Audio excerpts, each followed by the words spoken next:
नमस्कार दोस्तों, मैं वंदना नंदा आपके सामने प्रस्तुत करने जा रही हूँ वेब मॉरल स्टोरी की एक स्टोरी। एक बार शिव जी और पार्वती जी ने विष्णु और लक्ष्मी जी को आमंत्रित किया कैलाश पर्वत पर।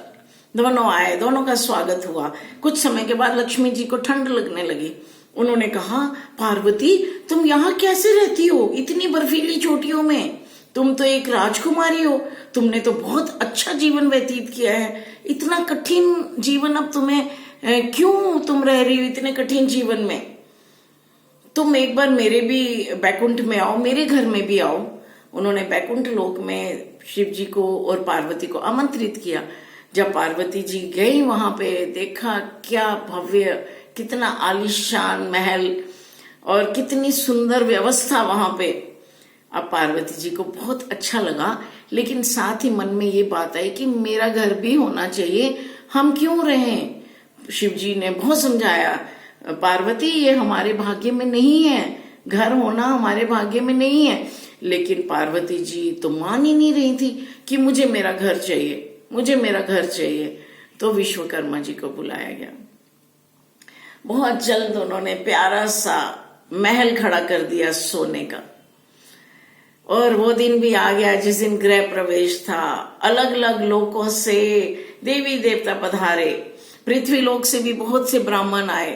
भोजन की व्यवस्था की हुई थी, यज्ञ हवन सब चल रहे थे। अब सबके जाने की विदाई आई तो पार्वती जी सबके चरण स्पर्श के आशीर्वाद लेती और उनको दक्षिणा देती। रावण अपने दादाजी के साथ आया हुआ था, छोटा सा बच्चा था, दादाजी की उंगली पकड़ के वो आया हुआ था। वो भी पंगत में खाना खा रहा था। अब उसको भी जब दक्षिणा देने की बारी आई तो रावण ने कहा, नहीं नहीं मैं नहीं लूंगा।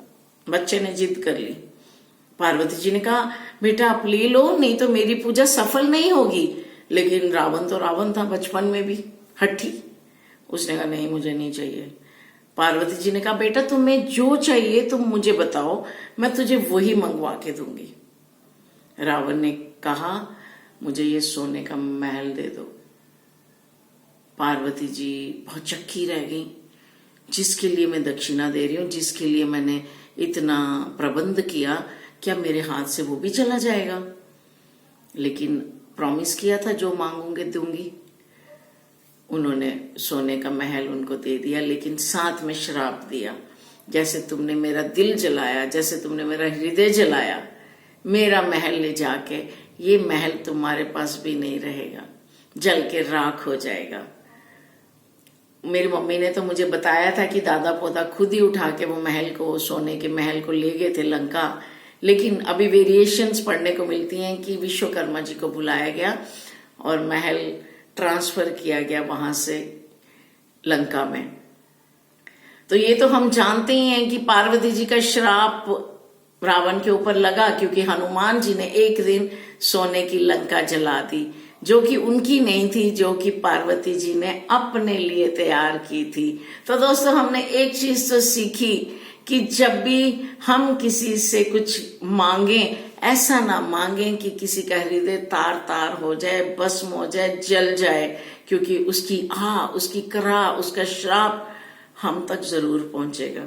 हमारा जीवन भी सुखमय नहीं रह सकता अगर हम किसी के हृदय को दुखाते हैं तो।